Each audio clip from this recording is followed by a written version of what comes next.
Hello everyone, मैं हूं रंजीत कुमार आपके प्यारे से प्लेटफॉर्म आरके एकेडमी से। दोस्तों, पिछली वीडियो में हम लोग इंपरेटिव सेंटेंस पढ़ रहे थे एंड सेंटेंसेस के प्रकार पढ़ रहे थे। तो दोस्तों, आज के इस प्यारे से वीडियो में हम पढ़ेंगे इंपरेटिव सेंटेंस के रूल, जो कि पिछले वीडियो में हम इंपरेटिव सेंटेंस का पहचान और एक रूल कंप्लीट कर लिए थे। तो दोस्तों, इंपरेटिव सेंटेंस होता क्या है, एक रूल जो हुआ था उसको हम क्विकली रिवाइज कर लेते हैं। तो दोस्तों, हमारा इंपरेटिव सेंटेंस होता है यदि हिंदी वाक्य में आज्ञा, सलाह, विनती व प्रस्ताव रखने का बोध हो और वाक्य के अंत में ओ या ए आए तो उसे हम लोग क्या कहते हैं, इंपरेटिव सेंटेंस कहते हैं। इसमें सब्जेक्ट नहीं होता है।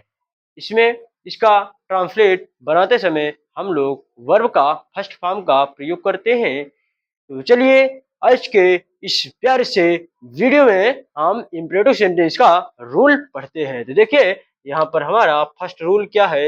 यदि हिंदी वाक्य में अवश्य, जरूर, निश्चय, तो, कामा, ही, तो आए तो ऐसे वाक्यों में सबसे पहले डू का प्रयोग कर लेते हैं। क्या है दोस्तों, अवश्य, जरूर, निश्चय, तो, कामा, ही, तो आएगा तो सबसे पहले हम लोग प्रयोग करेंगे अपना डू का। तो चलिए, इसका ट्रांसलेट हम लोग बनाते हैं। लिखा गया है, देखिए, वहां अवश्य जाओ। देखिए, आया अवश्य, ओ आया, इसमें सब्जेक्ट है क्या, नहीं है, तो क्या यूज होगा, सबसे पहले डू। तुम्हारा सेंटेंस क्या हुआ, इंपरेटिव सेंटेंस, क्योंकि सब्जेक्ट नहीं, लास्ट में क्या आया, ओ आया। हमारा होगा क्या, इंपरेटिव सेंटेंस होगा दोस्तों। तो देखिए, यहाँ पर बी एफ लिखा है, सबसे पहले डू का प्रयोग करेंगे, फिर वर्ब का फर्स्ट फॉर्म, फिर ऑब्जेक्ट, फिर ईटीसी। देखिए, यहाँ पर डू का सबसे पहले प्रयोग कर लेंगे, उसके बाद वर्ब का फर्स्ट फॉर्म। वर्ब क्या है, जाओ, कितना माने जाना, गोमिस होता है जाना, गो, वहां का मीनिंग हो गया। ऑब्जेक्ट नहीं है तो नहीं लिखेंगे, गो देयर। इस तरह से अपना फर्स्ट एग्जाम्पल कंप्लीट होते। दूसरा लिखा गया है, अंदर तो आइए, अवश्य, जरूर, निश्चय, तो आया, ए आया, लास्ट में ओ या ए आए तो क्या होता है, इंपरेटिव सेंटेंस होता है। तो फर्स्ट पहले प्रयोग करेंगे डू, उसके बाद वर्ब का फर्स्ट फॉर्म, आइए, कम, do come, make a in, do come इन, अपना अवश्य करो। आए, यहाँ पर लिख लेते हैं दोस्तों, तो छूट गया होगा, अपना कार्य अवश्य करो। तो देखिए, यहाँ पर प्रयोग करेंगे अवश्य, याद डू का प्रयोग कर लेंगे, करना का मीनिंग डू, फिर करना का मीनिंग डू, अपना कार्य का, अपना का होता है दोस्तों इंपरेटिव सेंटेंस में अपना, यानी ऑब्जेक्ट का काम करता है इंपरेटिव सेंटेंस में यू। यू का यहाँ पर सब्जेक्ट होता है, तो यू का ऑब्जेक्ट क्या हो जाएगा, your, your work, your work. अगला एग्जाम्पल लिखा है, अपने से बड़ों का सम्मान जरूर करो।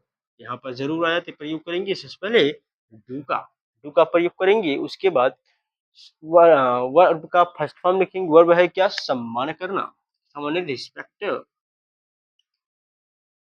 रिस्पेक्ट किसका, अपने से बड़ों का। यहाँ पर ऑब्जेक्ट काम करेगा योर, बड़ों का होता है इल्डर्स। एल्डर मीन्स बड़ा, और एक से ज्यादा लोग हैं तो क्या प्रयोग करेंगे, एफ लगा देंगे, एल्डर्स हो जाएगा दोस्तों। डू रिस्पेक्ट योर एल्डर्स होगा, अपने से बड़ों का सम्मान जरूर करो। इस तरह से अपना रूल नंबर सेकंड कंप्लीट हुआ। अपना फर्स्ट रूल क्या था, यदि वाक्य में कृपया या कृपया करके शब्द आए तो दोस्तों वहां पर प्लीज या कैनली प्रयोग करते थे। आज हमारा सेकंड रूल हुआ, अवश्य, जरूर, निश्चय, तो, काम, ही, तो आएगा, प्रयोग करेंगे दोस्तों अपना डू का प्रयोग। अपना थर्ड रूल आया, देखिए, अपना थर्ड रूल होता क्या है क्या, यदि हिंदी वाक्य के अंत में दो या दीजिए शब्द आए और उसके पहले ना ने दिया हो और उससे अनुमति देने का बोध हो तो ऐसी वाक्यों में हम लेट का प्रयोग करते हैं।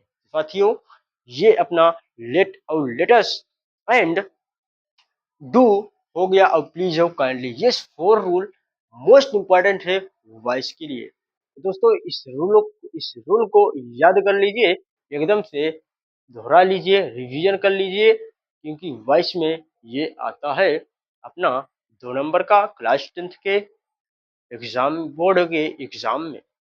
यहाँ पर देखिए लेट का प्रयोग करेंगे जब दो या दीजिए शब्द आए और उसके पहले नानी ने दिया हो, दोस्तों अपना प्रयोग करेंगे लेट का। देखिए यहाँ पर सबसे पहले बीएस लेट प्रयोग करेंगे, फिर ऑब्जेक्ट, ऑब्जेक्ट कौन, फजीव वाला, फिर वर्ब का फर्स्ट फॉर्म, फिर नाउन, फिर ईटीसी लिखेंगे साथियों। लिखा है मुझे क्रिकेट खेलने दो। देखिए दो आया, इसके वजह नानी ने आ गया, कौन सा सेंटेंस हुआ, इम्परेटिव सेंटेंस, और दो आ गया तो अपना रूल आया लेट का। सबसे पहले प्रयोग करेंगे लेट, उसके बाद ऑब्जेक्ट। ऑब्जेक्ट क्या है, अच्छा ऑब्जेक्ट क्या है, मुझे। लेट मी फजी वाला है, क्रिकेट भी है, लेकिन क्या वाला लिखेंगे पहले, फजी वाला। लेट मी, उसके बाद वर्ब का फर्स्ट फॉर्म, वर्ब क्या है, play cricket, play cricket. Let me play cricket, मुझे क्रिकेट खेलने दो या दीजिए। अब राम को घर जाने दीजिए। दीजिए आ गया, क्या प्रयोग करेंगे, लेट, उसके बाद फजी वाला ऑब्जेक्ट लेट राम, उसके बाद वर्ब, जाने क्या होता है, गो। दीजिए उसे नहीं लिखेंगे, ये अपना रूल है, लेट का प्रयोग हो जाएगा। लेट राम गो, घर जा रहा है, यहाँ पर घर के लिए टू का प्रयोग नहीं करते हैं। लेट राम गो होम, अब का मीनिंग लिखेंगे now. Let Ram go home now, उसे संदेश भेजने दो। लेट, उसे का मीनिंग हिम, लेट हिम, भेजना का send, the message, let send the message, MESSAGE, message के स्पेलिंग, उसे जाने दो। दो आ गया, क्या लगाएंगे, लेट, उसे की meaning him, let him go, let him go. इस तरह से अपना लेट का यूज कंप्लीट हुआ। तो दोस्तों हम क्या पढ़े, यदि वाक्य में दो या दीजिए शब्द आए, लास्ट में रहे और अनुमति देने का बोध हो, तो वहां पर प्रयोग करेंगे अपना लेट का प्रयोग। यहाँ पर फोर्थ रूल की, कौन सा रूल है अपना, फोर्थ रूल। फोर्थ रूल में देखिए क्या आएगा, यदि हिंदी वाक्य में आओ या चलो, आओ या चलो शब्द आए, तो ऐसे वाक्यों में हम लेटस का प्रयोग करते हैं। लेट अस को शॉर्ट फॉर्म में लेट्स भी कहते हैं। एपिस्ट्रोफी लगाएंगे नीचे में, उसे बोलेंगे लेट्स, लेट्स कहो या लेटस कहो एक ही बात। लेट्स वर्ब फर्स्ट फॉर्म लिखेंगे, फिर ऑब्जेक्ट, फिर ईटीसी लिखेंगे दोस्तों। तो साथियों अपना यहाँ पर फर्स्ट एग्जाम्पल लिखा गया है, चलो चले, चलो शब्द आ गया, आ गया, क्या प्रयोग करेंगे, लेटस या लेट्स, लेट्स गो, चलो वो चले, लेट्स गो। सेकंड एग्जाम्पल लिखा है, चलो गंगा नहाने चले, सबसे पहले प्रयोग करेंगे क्या, लेट्स, लेट्स या लेटस, लेट्स वर्ब क्या है, चलना, नहाने, चले का मीनिंग गो, चले का मीनिंग गो, कहीं जाते हैं, नानी ने आया तो टू, गो टू, नहाना का बात, गंगा, बात, गंगा, गंगा प्रॉपर नाउन है साथियों, इसीलिए द का प्रयोग करेंगे। आओ अंग्रेजी सीखे, आयो आ गया तो क्या करेंगे, लेट्स, सीखना का learn, let's learn English, let's learn English. Fourth example लिखा है, चलो इस पार्क में शतरंज खेलें, चलो आ गया तो क्या प्रयोग करेंगे, लेट्स, लेट्स खेलना का मीनिंग प्ले, शतरंज का चेस, इस पार्क में, in this park, in this park, in this park. इस तरह से अपना फोर्थ रूल भी कंप्लीट होता है साथियों। इस रूल में क्या था, चलो या आओ या चलो आएगा तो प्रयोग करेंगे लेट्स का। यहाँ पर 5 रूल है अपना। रूल है क्या, यदि हिंदी वाक्य का प्रारंभ क्या आपसे हुआ हो, किससे हुआ, क्या आपसे हुआ हो, और वाक्य के अंत में क्वेश्चन मार्क लगा हो, और वाक्य के अंत में कृपया या कष्ट करेंगे शब्द आए, क्या आएगा? कृपया या कष्ट करेंगे शब्द आएगा। तो ऐसे वाक्य में वुड यू प्लीज या वुड यू का प्रयोग करते हैं। देखिए सबसे पहले वुड यू प्लीज करेंगे या वुड यू करेंगे, फिर वर्ब का फर्स्ट फॉर्म, फिर ऑब्जेक्ट, फिर एटीसी लिखेंगे। लिखा है क्या आप मुझे, क्या आपसे शुरू हुआ, कृपया करेंगे आया या कष्ट करेंगे, दोनों में से एक आ सकता है। उसके बाद क्वेश्चन मार्क लगा तो क्या प्रयोग करेंगे? Would you please, would you please या वुड यू का प्रयोग करेंगे। तो would you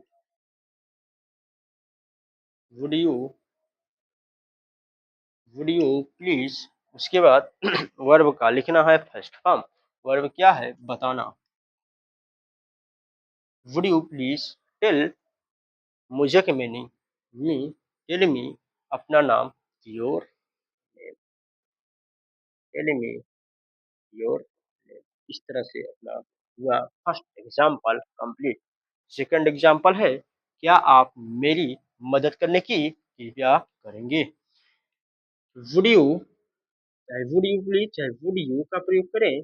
would you verb का फर्स्ट फॉर्म, मदद करना हेल्प, बचा का मी, हेल्प मी। तो दोस्तों इस तरह से अपना इम्परेटिव सेंटेंस का हम लोगों ने 5 रूल कंप्लीट किए हैं। जो बचता है एक दो रूल नेक्स्ट लेक्चर में कंप्लीट करेंगे। तो दोस्तों पढ़ते रहिए और अपने प्यारे से प्लेटफॉर्म और के अकेडमी को बढ़ाते रहिए। यदि वीडियो अच्छा लगे तो लाइक करें, कमेंट करें, शेयर करें एंड सब्सक्राइब करना दोस्तों ना भूलें। दोस्तों पढ़ते रहिए और मचाते रहिए और ज़्यादा से ज़्यादा वीडियो को शेयर करते रहिए, साथ ही ताकि क्लास 10th के स्टूडेंट्स पढ़ें और अपने बोर्ड को बेहतरीन बनाएं, बोर्ड एग्जाम में बेहतरीन अंक स्थापित करें, बेहतरीन अंक अर्जित करें, अपने माँ बाप का नाम रोशन करें, साथ ही अपने गांव, जिले व अपने उत्तर प्रदेश को आगे ले जाएं और नाम रोशन करें। दोस्तों यदि आप कुछ हासिल करना चाहते हैं तो आप स्वयं कर सकते हैं, इसमें आपका कोई साथ नहीं देंगे। दोस्तों ज़्यादा से ज़्यादा पढ़िए, क्योंकि यदि आप बोर्ड का एग्ज़ाम दे रहे हैं तो आपका पड़ोसी भी आपके बोर्ड में एग्ज़ाम दे रहा है। यदि वो अच्छा अंक अर्जित करेगा, आपसे आपके पिता के पास आएगा और बोलेगा आपके बच्चे ने कितना अंक अर्जित किया, दोस्तों फिर आपके पिता का नीचे न होना पाए और बोल सकें कि मेरा बच्चा इतना 99 प्लस 90 प्लस 95 प्लस लेकर आया है। तो दोस्तों वो बोल सके कि आपने शेर पाला है तो मैंने भी सवा शेर पाला है। तो दोस्तों इसी तरह से पढ़े और अपने बोर्ड एग्जाम को बेहतरीन से बेहतरीन अंक अर्जित करें, तो अपने माँ बाप का नाम रोशन करें, फिर नीचे ना होने दो। जय हिंद, वंदे मातरम, जय हिंद।